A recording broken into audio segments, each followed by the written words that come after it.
This is Seattle Real Estate Radio with your hosts, Christian Nossum. Well, when you're selling, you got to know who your buyer is, and you got to know how to market to them. I do. And Dan Keller, mortgage expert with New American Funding. Hey, rates are important, but strategy matters more than ever. For the next hour, you'll learn impactful insider information as Christian and Dan teach about the ins and outs of Seattle's real estate market. Now, here's Christian and Dan. All right. Hey, welcome to Seattle Real Estate Radio. I am your co-host, Dan Keller, mortgage advisor with New American Funding, and I'm missing Christian Nossum. Christian Awesome today. Yeah, Christian is actually out, taking a little bit of time off with the family on vacation, and we've got Les cutting. Less is more. Less is more. Les has been on the show before. We've had him in on as a guest, but Les is going to fill in for Christian. But the great thing about Les is you have some experience in radio. I do, just a tad bit. When I was in school, I had a little show going on. I used to read the news at 6 p.m. when I was at Green River Community College. Yeah. So, yeah, you know, it's my passion, so I love it. So that big, huge, I don't even know what you call that board over there with all the lights and switches and everything on it. That's not foreign to you. No, definitely not. Definitely not. Good. Know, I know a little something. Okay, because it's totally foreign to me. Which is why you are over there, my friend. Yeah, well, that's why I told Christian when he was taking some time off. I said, just don't make me run the board. Just let me talk. I can talk all day long. So, right. But no, we want to thank you for listening. Whether you are in the car. It's about should be about a little after 3 right now. Whether you're in the car or you're in the cubicle or you're at home, wherever you might be, or on vacation, maybe Christian's listening in right now as we sit here. We appreciate you listening. We're getting great feedback on the show. Recently, we've had a lot of people giving us positive feedback. Some feedback too in regards to information that they'd like to see. And so we've got a really great guest today that's going to talk about a couple of things that I'm seeing in my business as it relates to, unfortunately, families splitting. And that obviously is divorce. And when you go through a divorce, you've got to separate assets and figure out liabilities. And so it's a headache. It is a headache. I personally have never been through that situation before, but I deal with it every single day. So I deal a lot with attorneys. I deal a lot with, obviously, families, and it's a tough time. But we're going to hammer that out today. We're going to give our listeners just some information on that process and things around that you need to know to protect your home. Right. So today our guest is Kathleen Royer. Yeah. She's a divorce mediator, not a divorce attorney, so there's a difference. She wanted me to make sure that was clear to everyone. So we're going to walk you guys through the process of divorce and how assets are handled, split up, and that type of thing. So, well, before she comes on, she'll be on in about 5 or 6 minutes.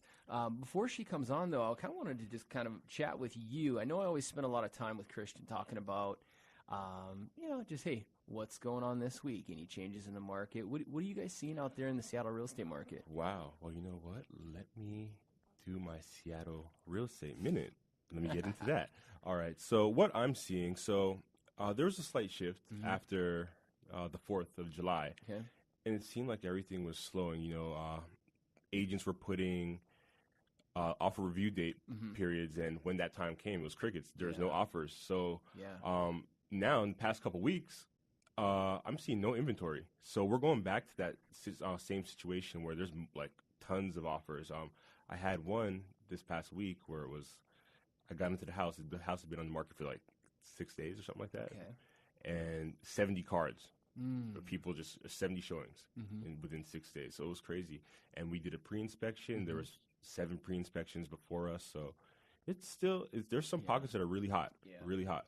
Yeah, the typical markets, the Green Lake, the Ballards, the certain area. Well, Fremont obviously, but certain areas are not necessarily slowing down, and it's inventory fueled, right? Lack of inventory, right? So, I was talking with Christian the other day, and I think you just kind of hit on this. Are we starting to see a little bit more inventory or less? Well, a couple weeks ago, we're seeing quite a few buyers had options. Buyers had options a couple weeks ago, but I've been watching the market the past couple weeks, and even with some of my current clients I'm working with, there's nothing really. So it's tight again. It's getting tight again. So the buyers swooped in and just bought everything. They bought everything, and now there's nothing. No, seriously, though, that's proof, though, that there are a lot of home buyers on the sidelines. There are a lot of people out there that want to buy. They just can't. I know we've had a fair amount of pre-approved clients just decide to sign a new lease. But, you know, they're like, the heck with it. This is stressing me out. We're just going to sign a new lease. We're just going to lease. So, you know, we're certainly seeing that. Something that I wanted to kind of piggyback on top of your real estate update is an industry-wide, I don't want to say epidemic, because this is certainly something that's going to surpass, but appraisals. The home appraisers. So this is the best way. The appraisals right now are taking forever. So normally I could close a loan no problem in 20 days or less. I can't even get an appraisal back in less than 30 days right now. Jeez. So 20 to 30 days. And so this is kind of the explanation. I was telling my production assistant, Bree, the other day, I was like, listen, I sound like a broken record, and if I have to have this conversation one more time with an agent, I'm going to lose it. And, you know, and it goes a little something like this, having to explain what's going on. And what's going on right now is you've got all these really big banks, like, you know, the Big Four, the Chase, the U.S. Bank, the Bank of America, and the Wells Fargo's, and then all the other credit unions that are spread out throughout the Puget Sound. And so what we see is all of these big banks and credit unions have millions of customers. Well, what does a bank do when they want to make money? They want to refinance you. They make money on fees, and they make money on the rate. So what's happening right now is all these banks are soliciting refinances, and everybody's refinancing because rates are back down to historic lows. The problem is when I submit an appraisal to the appraisal management company, whether it be at my bank or somebody at another bank, it goes into this pool of appraisals. And there's only a certain amount of appraisers in King County. Well, when you got all these big banks and everybody refinancing, appraisers don't necessarily care. It's an order for them. It doesn't matter if it's a purchase or refi. So what we're as purchase loan officers and real estate agents, we're getting thrown into the middle of a disaster right now that just absolutely stinks. Well, even touching back to my transaction with you, we had to even extend. Sarah and I had to extend because the appraisal wouldn't come in. And that was like we were a 2-week turnaround. Now we're having conversations where, you know, we had 40-day closes and we're needing a little bit more time. That's if everything else goes perfect as planned. So, you know, it's something that we're, you know, it's a curveball that we're really having to, lean back, sit back, and really learn how to hit right now. I do say this will pass. You know, but it is taking the larger banks 70 to 90 days to close a refi.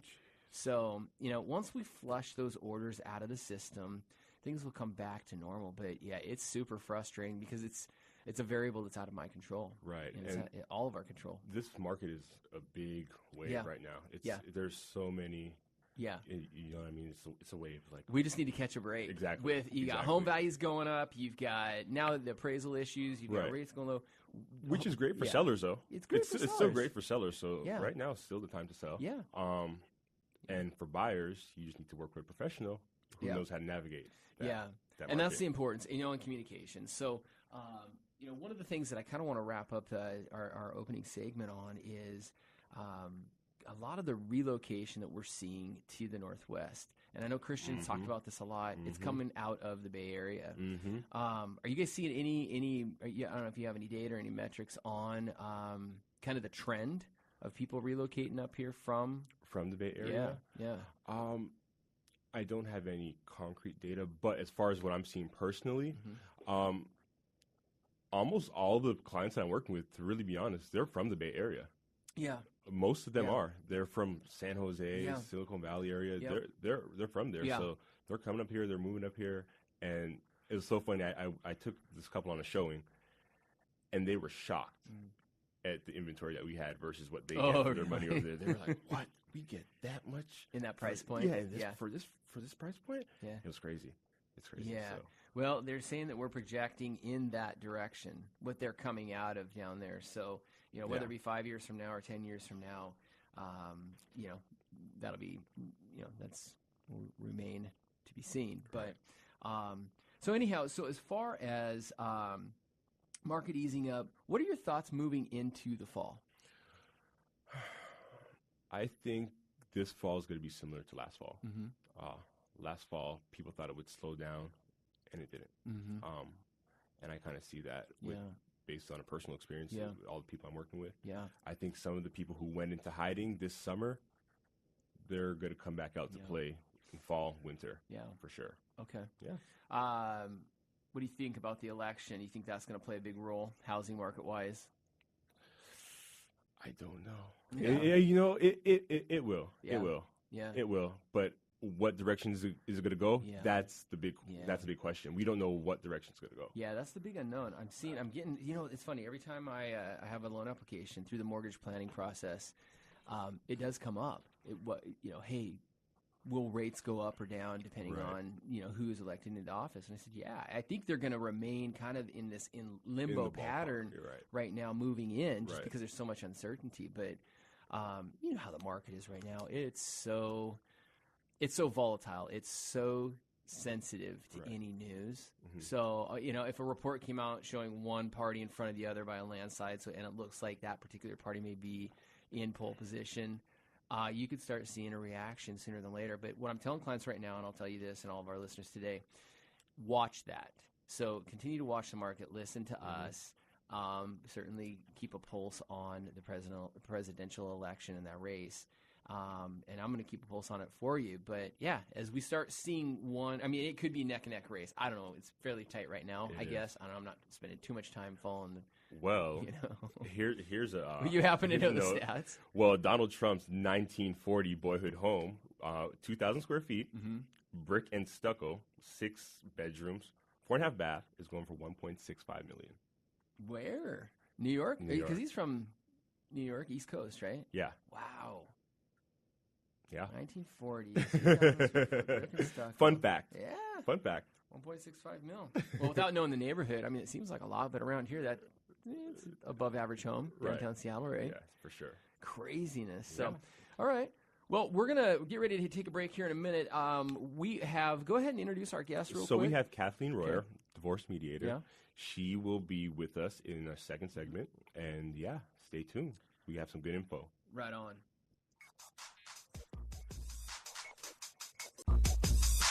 We're back with more Seattle Real Estate Radio with your hosts, Christian Nossum and Dan Keller.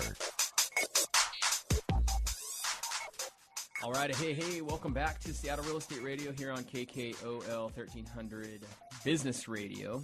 Just a quick reminder, we're here every single Monday from 3 to 4, and Saturdays we're having our rebroadcast from 5 to 6. So good opportunity to learn more about not only this show isn't about the home buying process, but it's about the journey of home ownership. It is. And one of the things that we really focus on is bringing in guests that help our clients, our past clients. When Christian and I set out and built out Seattle Real Estate Radio, it was really an information portal so that we could help every single one of our current clients, future clients, and past clients better navigate through the home ownership experience. And so, one of our guests today, really excited to talk with Kathleen Royer. She is a divorce mediator, correct? That's right. Yes. Northwest Family Mediation. With Northwest Family Mediation. And, unfortunately, this is perfect timing for myself. We're doing a lot of refinances right now. I'm in mortgage, and I'm going to be talking about mortgages here in a minute, so I do need to throw out a disclosure. My MLO number is 115349.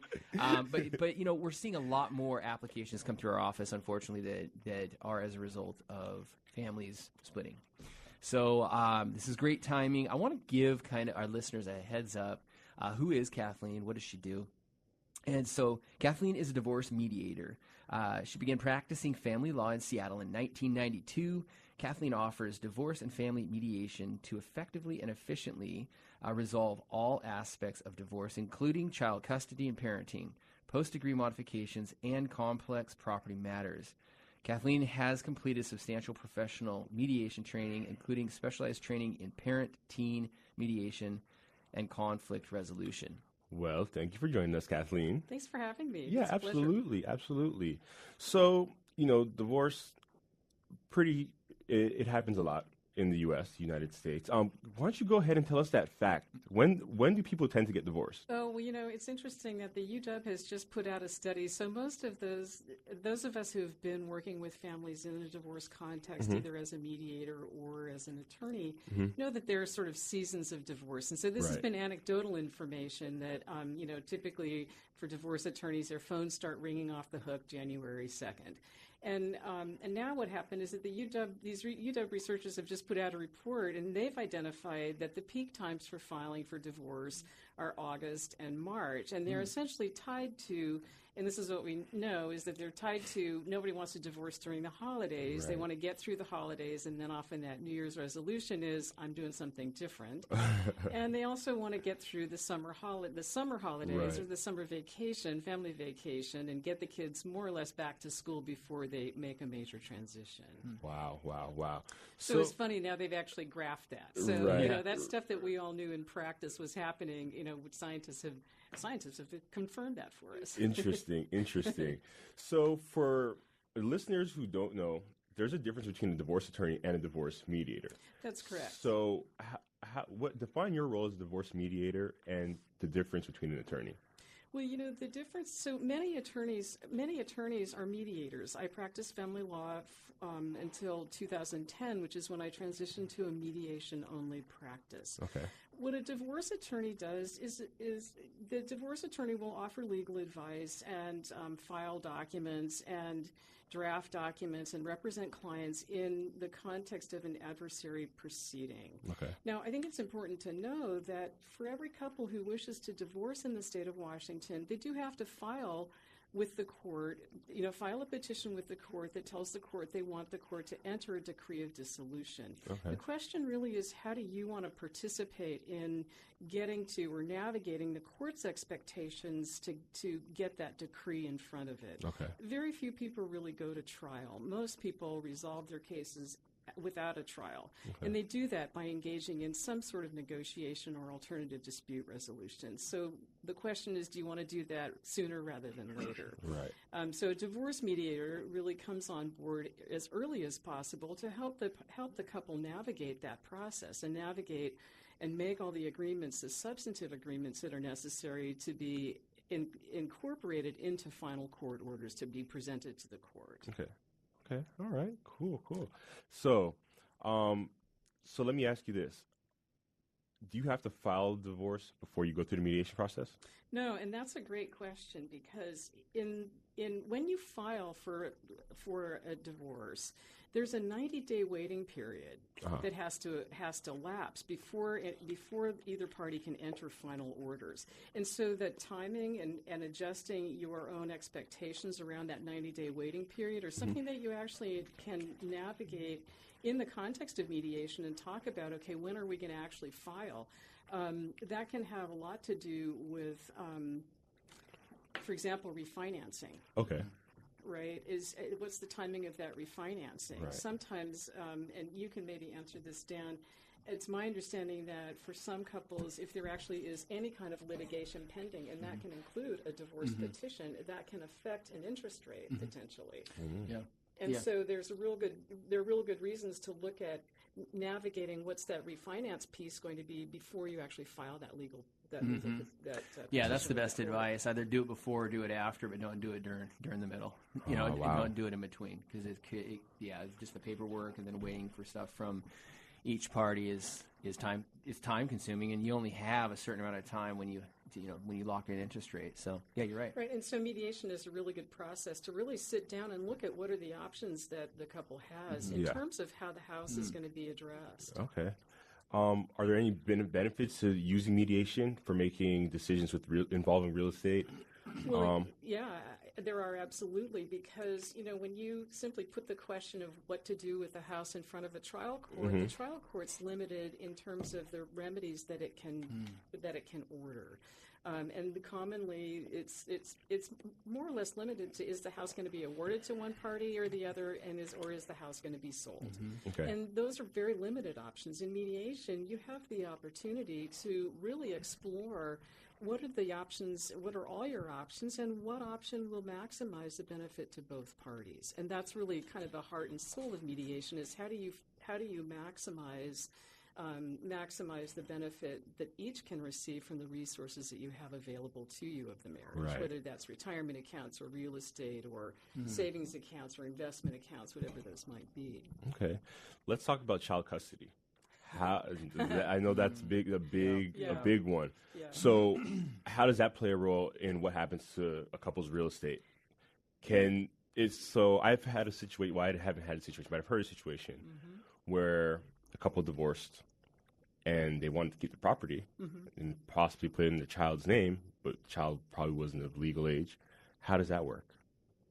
Well, so let's start with the notion that every family is unique. Okay. And so that's so mediation actually is a really good process to simply look at the uniqueness of each family, and mediation gives the couple the opportunity to look at what are the best options. Again, if we go back to this notion of how do we really maximize, I have to say that there are some misconceptions out in the community about that if I stay in the house, I get to be the primary parent. I mean, there's a lot of kind of urban myths about child custody. Okay.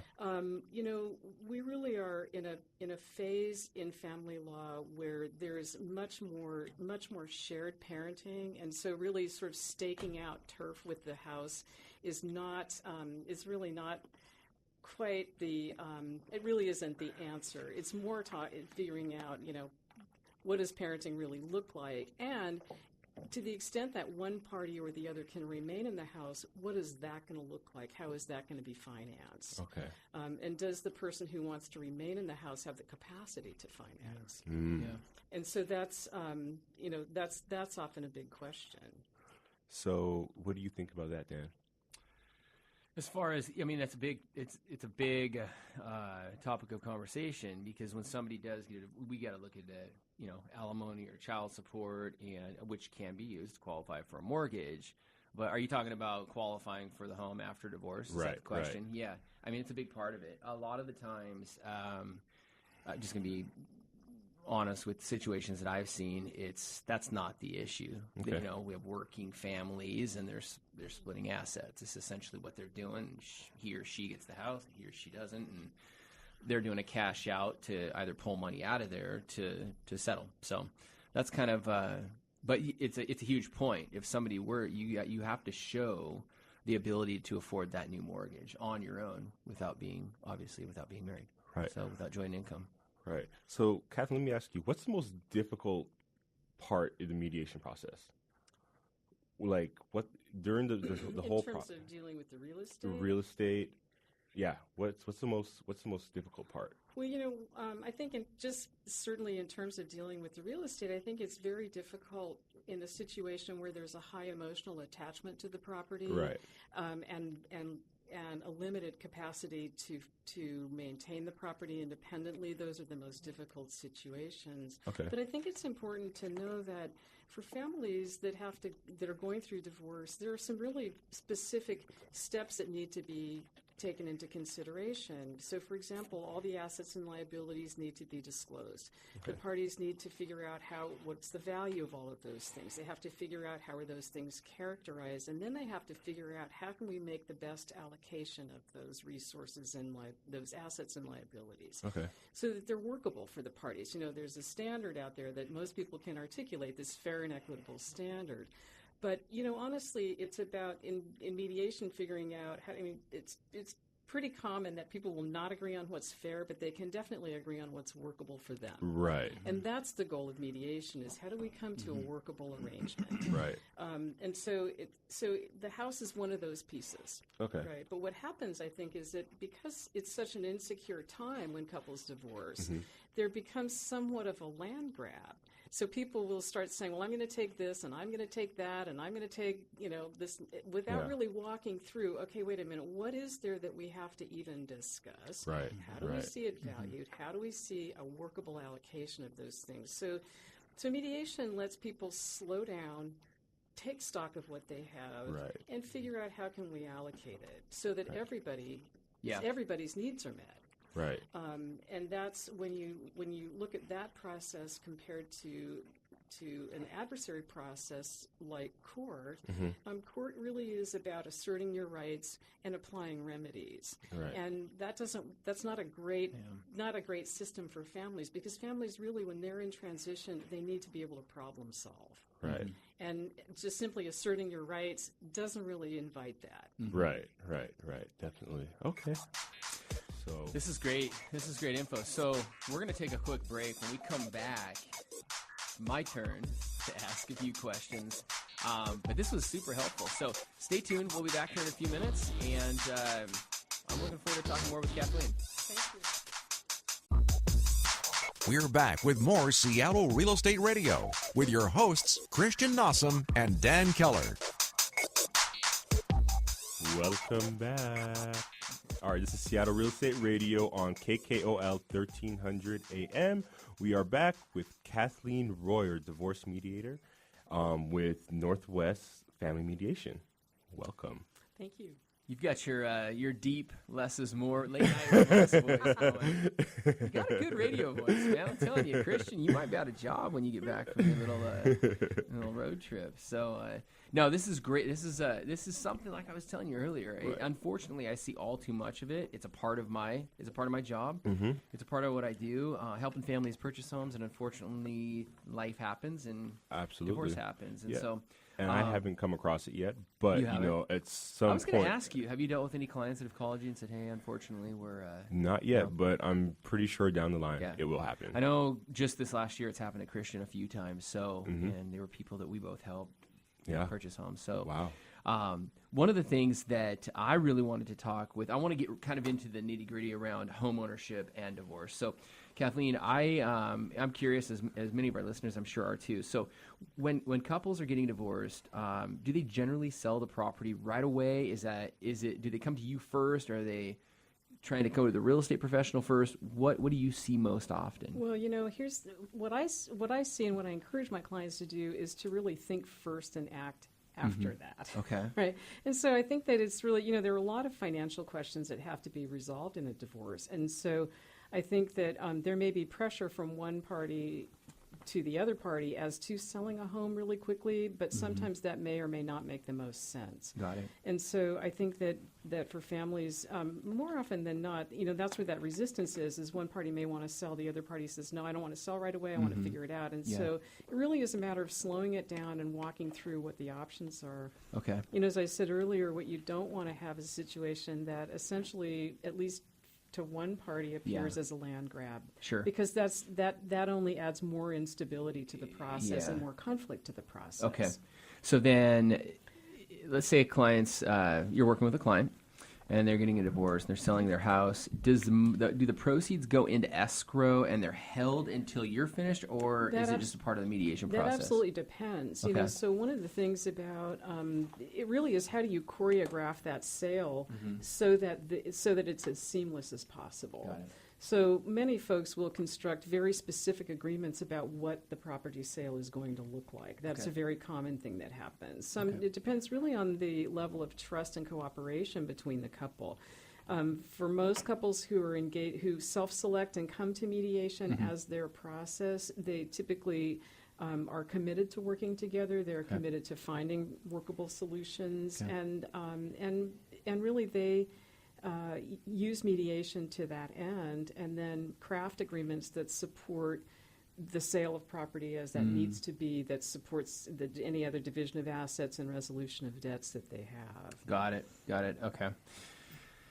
You make it sound smooth, which and I know divorce is not, but you make it sound a lot more simplified than I would have thought. You know, I just going off of experience where I've seen friends or past clients, you know, both lawyer up, and then they get in this battle, and it's back and forth, and I'm like, guys, you know, I'm not going to talk with you. Well, sometimes I don't have no choice. Right. I've got to talk with, you know, one spouse and their party, and the other spouse and theirs, and then I get caught in the middle, and it doesn't make my job any easier at all. So emotions are really high. Yeah. Right. So sounds like, I mean, I'm again glad we had you on, because it's this mediator. Just the word mediate actually is a peaceful word, if you will, but much more simplified than dealing with two lawyers? Well, what it is that so when people walk into court, court is an adversary process. Right, it's a process where I think we maybe spoke a little bit about that in the first half about that. The court system is a system that really is about identifying your rights, asserting your rights, and then potentially having the court apply a remedy for a right that has been violated or abridged, or however. But anyway, but so that. Sometimes families need that. Yeah. But most families don't need that. Most families really simply have to do what is a big math problem called how are we going to divide the property and assets. Yeah. And the way to do it is to sit down and figure out how are we going to not only do the math but show our work. Yeah. Right? I mean, it's really, so it's a matter of taking that, the adversary, it's all my rights. I have a right to this. I have a right to that. Let's talk about that in the context of the real work that you have to do to move forward beyond the divorce, and that's particularly true when couples have children. Well, I had a question that just kind of came. I don't want to go way off on a tangent, but this could transition into one of my next questions that I had for you. So, when would it make sense to then enter into court and in each couple have a representation? Well, that's a great question. Yeah. So, I do, when I work with couples, before I start working with them, I offer a conference call, is a sort of meet and greet call to decide, to help the couple decide if mediation is a good fit for them. Okay. And mediation is not a substitute for understanding the legal rights and obligations that you have to one another by virtue of your marriage and your children in common. Right. And so attorneys can play a really critical role in helping identify where are those legal questions. They typically lie in valuation of property or other property and debts. They typically lie in characterization of debts and assets. Those are legal questions that need to get resolved in terms of how those particular pieces affect an overall property distribution. So attorneys can come in on a consulting basis in mediation to help couples understand, what their legal rights and obligations are, which they may not want to assert for the purpose of coming to an ultimate settlement. But it's really a matter of making informed agreements. And when you make informed agreements, those tend to be durable agreements. So that's where, attorneys come into that as part of the process. And they can also support the couple in terms of filing and drafting the necessary court documents in the process, which are the petition and then the petition and supporting documents to open the action, and then the decree of dissolution and a parenting plan, order of child support if those are needed to conclude the matter. But really, there are only 2 points where the court actually needs paperwork from the parties, and that's 2 main points. That's to open the action and to close the action. The process you engage in all the way in between there is what you choose. And so if you want to take a path where you control the outcome, mediation is the process in which you do that. If you want to hand the decision-making to a third party who doesn't have information about you, your values, and your interests, take it to court. Yeah. Wow. Yeah. So that's really the biggest difference, is that the couple makes the decisions in mediation. Okay. So, as far as, this is kind of where I come into play with mortgage debt, talk to us about mortgage debt. How is that typically, in your experience, resolved during a divorce? It's very commonly resolved that the debt goes with the person who has awarded the property. That's just a pretty common general rule. Okay. So so that sort of ties to then how is that going to really look? Yeah. So, the very common situation is where, one party says, well, I'd like to remain in the house and I'll take the mortgage debt. But then the party who's not taking the house, if they've taken that mortgage debt in both their names, that party who is no longer an owner of the property but still on the mortgage is going to typically make a request that the mortgage be refinanced so that they don't have that obligation and they can move on to purchase another property without that encumbrance. And so I've seen this happen way too much where, and maybe it's just a lawyer not dotting I's and crossing T's, where somebody comes to apply for a mortgage with me and we do the mortgage planning pre-qualification process, and they tell me that these are what my debts are and here's my income, and I'm like, okay, great, I'd like to verify that. Let me run your credit and then let me see your income documents. We run their credit and there's a mortgage on there for $350,000 and $2,200 a month payment. And I say, hey, unfortunately, you've got this debt. Was this sold? Was it recently sold? Oh, no. That was part of a divorce 3 years ago, and that's my husband's. And he got it in the divorce. And I'm like, well, you still got it because it's still on your credit. You're still on the note. If your husband were to default, you're going down. Your credit's going down as a result of that. And then all of a sudden there's a freak out session. They're calling it back up, and they just don't take care of things. So whether the husband at the time just chose not to refinance or whatever, or just forgot or got lazy, but I see that a lot. Well, and oftentimes, so there's a very big percentage of folks who are divorcing who want to avoid attorneys at all costs, and they somewhat do that to their own disadvantage in that regard, because that's one of the roles that attorneys have, is in helping their clients understand all the legal implications of these property transfers and getting all those I's dotted and T's crossed. And so, I don't know if in that circumstance there actually was an attorney involved or not, but it's really a matter of how do you really work through all those details. When you're in a process that allows you to not be calling names or getting into a conflict narrative, we call it. You really have the time to sit down and work through those details. That's one of the other benefits of mediation is you really do get to just look at all of this methodically.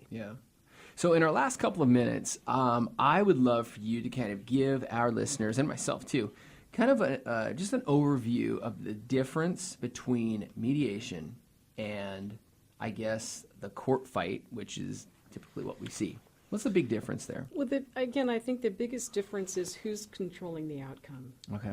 And from my chair, I think it's much healthier for couples to control their own outcome, because once a court makes a decision, it's done. And the parties have to live with the decision, or they can engage in more conflict, appealing and doing whatever they think they need to do.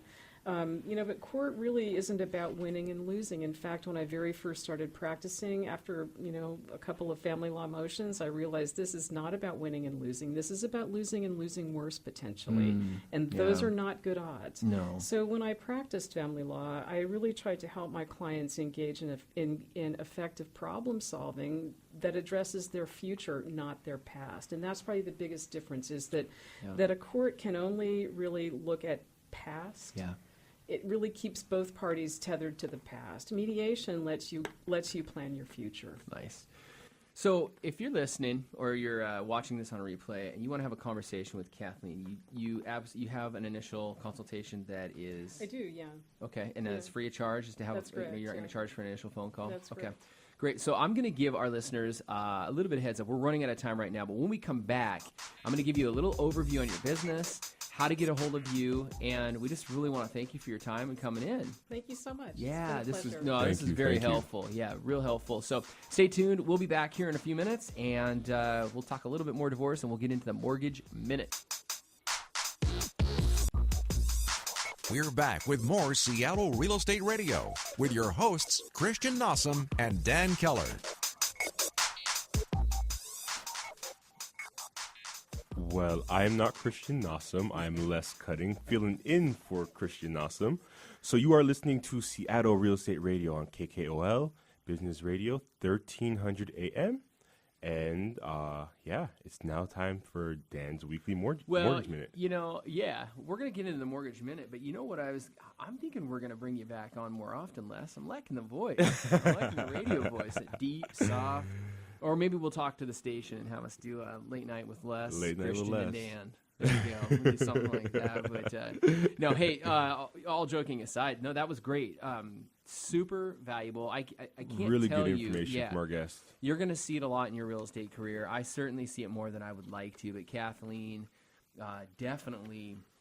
She clarified a lot of things. She did. She clarified a lot of things. Definitely. She brought a lot of value. And I think if you have any questions, certainly you can either reach out to the show. Her contact information is going to be on our site. But what I wanted to do is I want to give our listeners some information on how to get a hold of her, a little bit more information on her business. So we all know this, that divorce is never easy, and it's costly. It's an emotional the emotional court proceedings typically make it even more difficult. Kathleen Royer offers divorce mediation, a process that allows you to create the necessary agreements that best suit your interests and values, and that keep you focused on the tasks required to complete your divorce.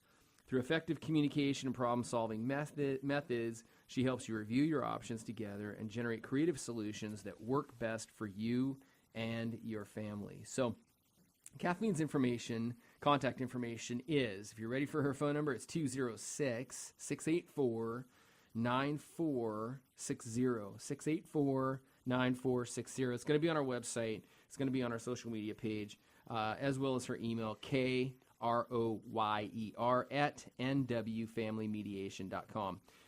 She'll give you an initial free consultation, loaded full of value, as you've just heard over the last 45 minutes. So definitely, if you're contemplating or have any questions regarding divorce, definitely a good option to at least look into. So with all that said, let's talk about mortgages, man. Wait, hold on. Yeah, hold on.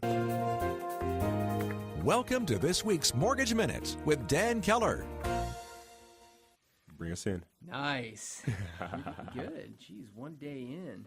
So here's the thing right now with mortgages. We talked about it on the intro. I'm frustrated as heck because it doesn't have anything to do with the housing market necessarily being hot or cold. Appraisals are really just killing the deal right now. Appraisers. Oh, and I want to take this time too. If any appraisers are listening, this is not bad-mouthing appraisers. And for real estate agents that are bad-mouthing, because I get a lot of agents that are frustrated and they're upset, and they are bad-mouthing real estate appraisers. And here's the deal. Imagine this, that because I know in real estate, you do not have to have a degree. The barrier of entry is really low, right? Mm-hmm. You know that. Mm-hmm. We all know that. As a home appraiser, you need a 4-year degree. Mm-hmm. You have to complete 2 years of training before you can even become a licensed appraiser. Mm-hmm. So basically, you're getting paid peanuts in those 2 years. Mm-hmm. Then once you become a licensed appraiser, there's certain hoops that you have to jump through just to get hooked up with an appraisal firm. Much like anything, it takes time. Right. And it's a process. It takes an educated person to you can't just say, hey, I'm going to go appraise homes. I'm going to help out with this market. It looks like we can go out, and if I become an appraiser, I can help out with these turn times. It's not that simple, okay? Here's the big kicker, too. The pay you get paid per appraisal, and many a times, although on the closing disclosure or loan estimate worksheet, the borrower is paying $550 for an appraisal fee, they're not getting paid $550. They're getting paid $300, $250, right. $350. So do the math on that. How many, and then these reports, if you've ever looked at an appraisal report, it's 30 to 50 to 60 pages of data. Right. And I get a lot of it, yes, is auto-populated, blah, blah, blah, whatever. But there is a lot of data, analytical research and data that needs to go into these reports. Mm-hmm. So plus, you're held to a high degree of liability from banks and from homeowners on the results that you generate. Right. So pay isn't all that great. You're paid per appraisal. So, it takes you an hour to drive out to a property, 30 minutes to appraise the property, an hour to drive back. That's 2.5 hours. And then it might take you, let's say, another hour to 2 or 3 hours. Let's say 5 hours to do an appraisal report. Right. And you just got paid $300 for 5 hours. Oh, but then you got to jump back in and maybe go out and re-inspect, or you got to amend the report. So you do the math on that. It's just, I want people to give appraisers a break here. But on the flip side of it, too, it's an issue. It's an issue in our industry right now. Oh, one last stat on appraisals. The average age of today's appraiser is 56 years of age. Whoa. Mm-hmm. Whoa. Mm-hmm. So twice my age. Yeah. And so imagine this, Les. You've been selling real estate, and you're 56. You've been selling real estate all your life.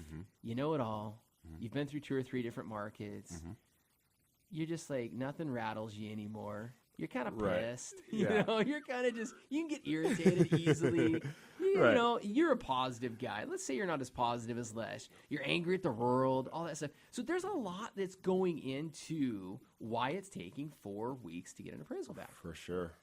And did that open up your eyes as an agent? It did. Yeah. It did. Definitely. You brought up some really good points. Yeah. Appraisals, they're taking forever right now. Forever. And, there's variables that we can't control. We simply can't control. Here's the one variable we can control: communication. Absolutely. Expectations and communication. Definitely. So what we're doing up front in our office, which it's taken my team, a couple of times bending my arm saying, Dan, stop getting 30-day escrows. Stop getting 30-day contracts. Tell your agents we need 40 or sooner. Tell your agents we need 45 days or sooner. So setting expectations up front, and then just communicating with all parties. Letting everybody know, hey, listen, it may take 45 days. Right. It may not, but if we had the expectation of 45 days or sooner, man, when we do it in 36, 38, people are happy. And a lot of times our clients don't think that, it falls back on us. Yep. It falls back on us. Yep. Regardless of the appraisal taking forever, they're going to look at us and say, well, it's your fault. You should do something. And it's really out of our control. Yeah. So nothing we can do. Nothing I'm telling you, all. man, we're paying the $250 extra appraisal rush. Mm-hmm. We're paying it for the borrower. We're doing this. Mm-hmm. We're doing everything we can to rush. And the more you reach out to the appraisal management company, the more irritated they get at you. Right. It doesn't help. It doesn't shake or rattle them at all. No, it's scratching an owie. It's don't do it. So anyhow, it's something we're having to deal with. And again, making sure that you're working with a professional team that communicates well and sets right expectations is the best thing that you can do right now. I will say this. We will not experience these difficulties long. This will pass. Right. But for now, it is what it is. Okay, so let's talk about rates real quick. Rates are still down. They're still down in the historical areas. And what's causing that is just poor national economic data.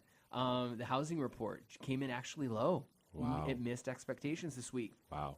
Which is showing a slowing. Now, this is nationally, not necessarily locally. Right. But I will tell you this, and this is important for everyone to understand. The Department of USDA, they have a loan program, the Rural Development Home Loan Program, where it's geared toward first-time home buyers.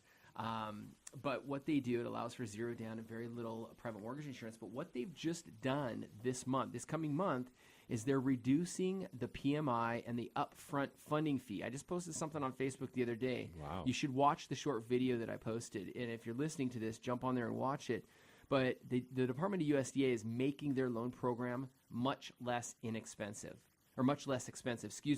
More inexpensive. And what they've done is they've taken the upfront funding fee of 2.75%. So if you're buying a $300,000 home, take 2.75 times $300,000. You would finance that into your loan as the upfront mortgage insurance premium. That's like $7,000, $8,000.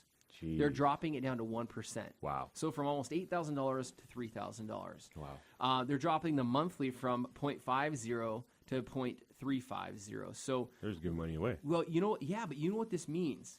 This is a sign of a healthy housing market. Think about this. In 2011, now this is right after the crash. In 2011, the upfront funding fee was 2.0 and the monthly was 0.30. We're actually lower than when the market when it was a higher risk, and it's gone up and it's come back down, and now we're lower. So that's a great sign. Things are improving. I want you to just stick with us every week when we're here. We're going to be talking about very important information that'll help you make great decisions whether you're buying or refinancing a home or selling a home. So that's it. That's all we got for today. Thanks for jumping in for an awesome. Yeah, absolutely. Anytime. And you know what? We will see you guys next Monday from 3 to 4. Yep, next Monday from 3 to 4. KKOL. Saturday from 5 to 6. And other than that, shoot us up with an email on our website if you have any questions, and we'll talk to you next week. To contact the show or for more information, visit SeattleRealEstateRadio.com. That's SeattleRealEstateRadio.com. And be sure to tune in again next Monday at 3 for more Seattle Real Estate Radio with your hosts, Christian Nossum and Dan Keller, right here on Business Radio 1300 KKOL.